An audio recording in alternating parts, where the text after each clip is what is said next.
Before we get into today's episode, I want to invite you to take my digital product quiz. It's like one of those BuzzFeed quizzes that helps you figure out which Hogwarts house you'd be sorted into, but with a creative business twist.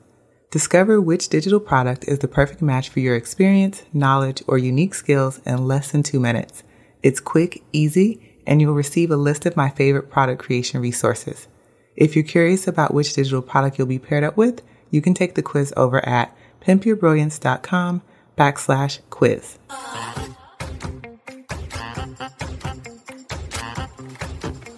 Welcome to the Pimp Your Brilliance podcast with Monique Malcolm, a show about leveraging your existing knowledge, unique skills, or passion to build a thriving creative business. I aim to show you what's really possible when you stop letting fear have all the fun and start taking action towards your goals. You can learn more about this show and subscribe for updates by visiting pimpyourbrilliance.com. Thanks for tuning in to this episode of Pimp Your Brilliance. I'm so glad that you're here. If this is your first time tuning in, welcome. Make sure you hit the subscribe button in your podcast app so that you're notified when new episodes drop. This is episode number 111, and you can find show notes at pimpyourbrilliance.com/111. I have a question for you. Is fear holding you back from showing up and being visible online? If it is, I want to share a secret with you. When I started this podcast 4 years ago, it really freaked me out to record on my own. I was perfectly fine doing interviews, but those solo shows made me break out into a cold sweat.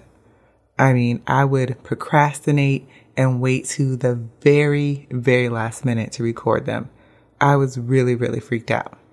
This is because recording solo shows meant that I had to stand on my own expertise, offer my point of view, share my insights, opinions, and overall try to sound smart. I mean, no pressure or anything. All of that brought up feelings around imposter syndrome, fear of judgment, perfectionism, and it left me feeling very vulnerable. I was convinced that someone was going to burst my bubble and expose me as a fraud. Because what if people hated my voice? What if I received hate emails because someone disagreed with something that I said? What if people found out I don't know everything? Ooh. But spoiler alert, none of those what-ifs have happened, and I don't know everything. But instead, this podcast has become the main driver of people wanting to work with me and has supported the growth of my business in amazing ways. It has also provided the opportunity to interview people who I admire and might not have had the chance to talk with otherwise. And that is the power of being visible online. And I've used it to build my platform. Maybe you have similar fears that are holding you back from showing up fully in your business. You know that you need to be more visible, but you can't seem to overcome the fear. Well, you know you're my favorite, and you're in luck because today I'm going to share my 6-step process for overcoming your fears of being visible online. These are actionable exercises that will help you dig deep into what's really holding you back and reframe the fear so that you feel more confident. And I swear by these things. A lot of time, our fear is blown way out of proportion. And what I'm going to be sharing with you today, you're going to need a notebook and something to write with because some of these are exercises that I want you to put it on paper and see what's going on. And then from there, you can process it and take the next step. But I want to go ahead and jump into this because we have 6 steps. I have a lot to share. Beware, I shared the outline for some of this episode with my friend Alicia. She was like, girl, you snatched my edges. So fair warning, if you don't want your edges snatched, well, then you don't need to listen to this. Otherwise, grab some castor oil and put them on your edges because some snatching is going to happen. So step 1 is identify the root of your fear. And most of our fears fall into one of 3 buckets: fear of failure, fear of inadequacy, fear of uncertainty. Here's the thing though, none of these are actual physical dangers. They're all internal, but they produce the same paralyzing effects of not being able to take the necessary action that will move you forward. All of these 3 fears can be traced back to one single unconscious thought process. And that is the belief that you are not good enough. And on some level, you believe that you are not up to the task of handling what comes after a failure, feeling inadequate, or uncertain. You've convinced yourself that you can't do hard things. But guess what? You've lived through all of those hard things before, and you are more than capable of handling them. I know this. You know this. The fact that you've survived this long already is proof enough that you have it in you, you can handle it, you can do these hard things. So you're going to use your past experience to dig deep into the root cause of your fear. So I want you to grab a notebook and do some stream of consciousness writing. This is you just writing unfiltered. You don't edit. You let your thoughts pour out on your page. And I want you to start with the question, what am I afraid of? Is it a fear of failure? Is it that fear of inadequacy? Is it that fear of uncertainty? And then a few other questions that you can work through. Where do those feelings stem from? Try to identify examples from your life where you felt those actual feelings. Am I holding on to feelings associated with past failures? Am I comparing myself to people on the internet? That's a big one. Are my expectations realistic based on my abilities? And if not, how can I scale back my expectations so that I can meet myself where I'm at currently? This is a really good exercise to work through because it helps you to externalize those fears. By seeing your fears and the associated feelings written on paper, you can process them and then you can do something about them. And a lot of times our fear about being visible, especially in our business, doesn't even have anything to do with our business. Like, you know that you are smart, you are talented, you have something amazing to say. But a lot of times those fears are from past things. I know for myself personally, I am a very tall woman. I'm pretty sure I've shared this before on the podcast, but I am 6 feet tall with no shoes. And I'm not even the tallest person in my family. I have a brother that's 6'7". My son is taller than me. I have a lot of tall people in my family. So being tall is not an anomaly to me because I grew up in a tall family. Everyone's tall. This is just the way that it is. However, people on the outside have spent a lifetime projecting their feelings of inadequacy or being shorter stature on me. And that really affected me growing up. And it took years to work through that constant projection of people, both men and women, men especially. Listen, if you want to see a man come unhinged, let them meet me and have a conversation about height. It's a whole thing. But I share that to say that I used to feel very uncomfortable having to show up in spaces because I didn't want people to stare and look at me. I used to want to shrink and hide because someone always had something to say about my height. And that made me feel very, very uncomfortable. There were always eyes on me. However, I realized some years ago that that is an advantage. It is one of my strengths because I'm never going to go to a place and just blend right in. I couldn't even if I wanted to. It's physically impossible. And so I have learned to turn those feelings into something else. And so that's kind of the idea behind this exercise, is to really dig into where is this fear coming from? Because it's probably not even something directly associated with your business. There's something deeper there that probably has existed from childhood or from earlier years of your life. And so I want you to try to unpack that and figure out, what is this about? Why do I not want to show up in my business? Am I feeling like something from my past? Someone said I wasn't smart or I wasn't talented enough. Is that really clouding what's happening right now?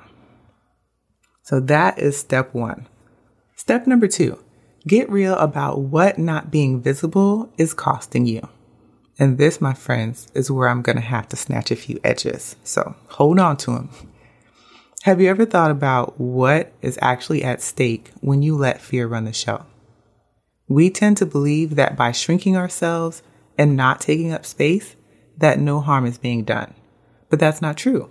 Here's what not being visible online is costing you: the opportunity to attract your ideal clients, the opportunity to successfully market your products and services, the opportunity to charge premium prices for your work, the opportunity to collaborate with others who could increase your network and reach, the opportunity to shatter your revenue ceilings, and the opportunity to make the impact that you want to make. And I want you to sit with this list for a moment. Seriously, go to the show notes and read the list. It's there. Those are some big consequences. We don't always recognize the cost of our fears. And ultimately, the price that we pay can be greater and more disruptive than the feelings of those fears. I've said in the past, you have to choose your level of discomfort. So do you want to be uncomfortable showing up online and having people see you?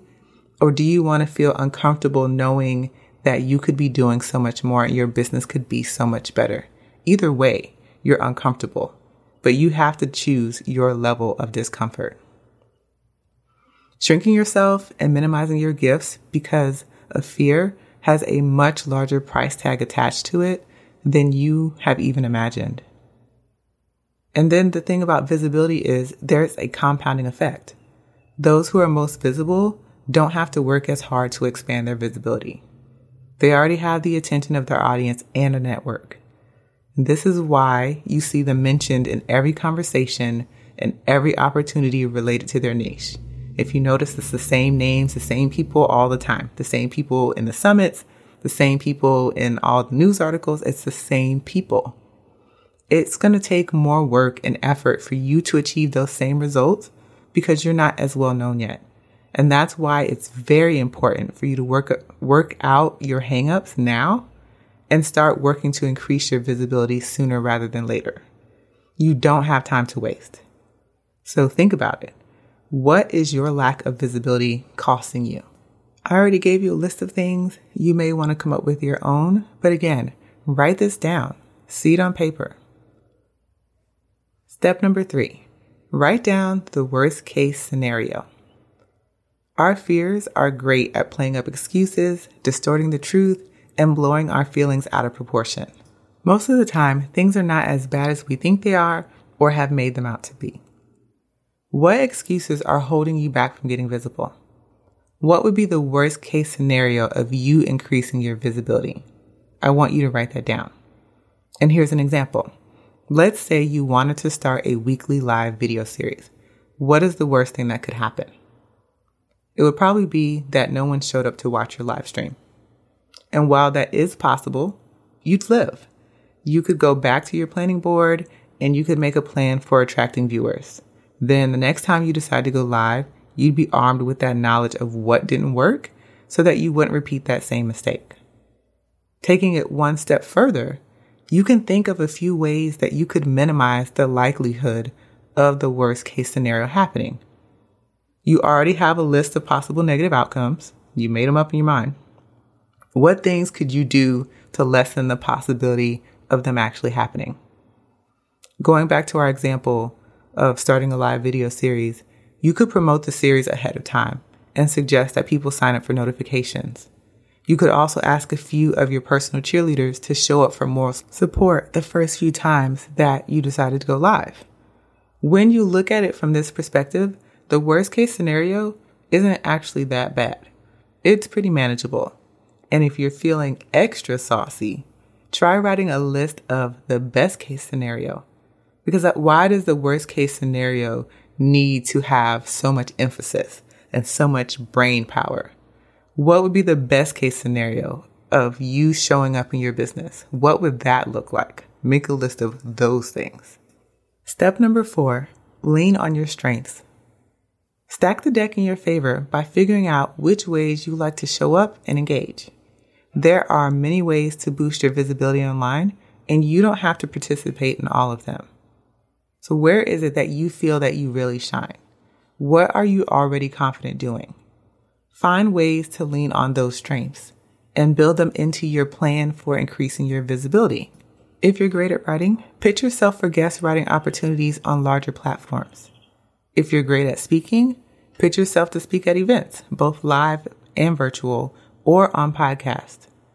If you're great at teaching, collaborate with your creative neighbors on webinars and summits. And if you're great on video, get into regular live streaming or launch a YouTube channel. Leveraging what you're already naturally good at will lessen those feelings of fear because you already know that you can do them. You already feel confident in your ability to handle them. So build your plans to increase your visibility around those strengths. Leave out all of those things that you feel shaky on. You don't actually have to do them. You can skip over them and just focus on what already makes you feel really good. Step number 5, practice showing up afraid. Fun fact, you don't have to completely eliminate your fear to take action. I know that we want to be fearless, but sometimes that's just not realistic. You can still do it afraid. And yes, it still counts. Taking action builds your confidence. And this makes it possible for you to do things that were once very hard or scary. If you think about it, it's like riding a bike. The first couple of times you rode a bike, you probably thought it was the scariest thing ever. You didn't want your parents to take the training wheels off. But eventually, as you got used to riding the bike and you grew your confidence, you wanted those training wheels off. You wanted to ride farther. Same thing. Think about the first time that you shared a piece of content online. You probably imagined all types of negative outcomes. I shared the ones that I had. I really thought people were going to show up and be like, you dumb. And then that was going to ruin my life. But that hasn't happened. And once you get the hang of creating and you share content, you eventually felt confident doing more. And after a while, it didn't bother you to create because you knew that you could handle it. Same thing with anything that you're doing online. The first few times are going to feel scary. You're going to feel like someone is going to judge you. You're going to have all of these negative thoughts about what could happen, but just don't worry about it. Practice doing it afraid and keep going. This podcast is now 4 years old, and I was doing a lot of this afraid, but I kept going because it is the practice that counts, not how you feel. So don't worry about feeling afraid. Do it anyway. And then my final tip, step number 6, is give yourself grace. We don't give ourselves nearly enough grace. And you may have had big plans to show up and show out online this week, and maybe it didn't quite happen. And that's okay. You are deserving of grace, even if you are a raging perfectionist. I know this because I have been one. Running a business online is one giant science experiment, and every failure is a chance to rewrite your hypothesis. If you fail once, try again. If you fail twice, try again. Each failure, you gain knowledge and you gain experience, which helps you improve for future attempts. So always give yourself grace. And the bottom line is, you can't afford to hide if you want to build a successful creative business. It's just not going to work. You have to have courage and you have to be visible. And that takes courage to put yourself out there, to put your experiences, your insights, your point of views out there. All of that takes courage because there are very real people who are trolls, who want to tear people down and want to say negative things. But nothing that a troll has to say is nearly as valuable as what you have to say and as what you have to share. And I want you to think about that. Is somebody saying something negative about what I've shared more powerful, more impactful than me showing up for my people and serving them in the way that I feel is best? No. So you have to get outside of those fears, because what you want most for your business is truly on the other side of that fear. So be bold, friend. Be bold and go out there and be visible. Figure out some ways to grow your network, grow your audience, because I want to see you on these lists of people, on these Forbes lists, and I want to see you on summits, and I want to see your writing in all of the online digital magazine blog spaces. I want to see it. Okay. So that means that you have to do your part. And that is showing up as your boldest, brightest self and feeling confident enough to be visible online. So, that was a lot. Really quickly, going back through our steps. Step 1, identify the root cause of your fear. What is really at the core of what you're feeling? Step 2, get real about what's not being visible is costing you. So every time that you shrink yourself, what does it cost? And it's costing your business real dollars, real opportunities. Step 3, write down the worst case scenario. So how bad can this really get? And on the flip side of that, how good can this really get? Number 4, lean on your own strengths. So what are you naturally good at? Try to plan your visibility around those things. Stack the deck in your favor. Number 5, practice showing up afraid. Just take the next step. Do it afraid. It still counts. And then number 6, give yourself grace. No matter what happens, just know that you can start over, you can try again. And when you do, you're going to have more knowledge and experience to help you improve in the future. So I hope that this episode was really helpful, that you will take the time to do the written activities, the written exercises. As I said before, show notes have all of the questions that I shared, and you can find the show notes at pimpyourbrilliance.com/111. But take some time to go through this, and I would love to know, how are you doing? Did you do some of these exercises? Did they reveal some really powerful things for you? Did this give you the permission, the courage to go out there and be visible for your brand and really show up online and wow us? Because I know you're brilliant. I want to know. If you want to give me feedback on this episode, you can always hit me up on Instagram at pimpyourbrilliance, DM me, comment on the post for this episode. You can always email me, hello@pimpyourbrilliance.com. That's probably the easiest way to get in touch with me. I would love to have your feedback and your thoughts about what I have shared online. Before you go, make sure that you share this episode with a friend. Sharing is caring, helps me grow the show. And honestly, don't you want your friends to be brilliant like you? So definitely share the show. And that's all I have for this week. So until next time, go out there and pimp your brilliance.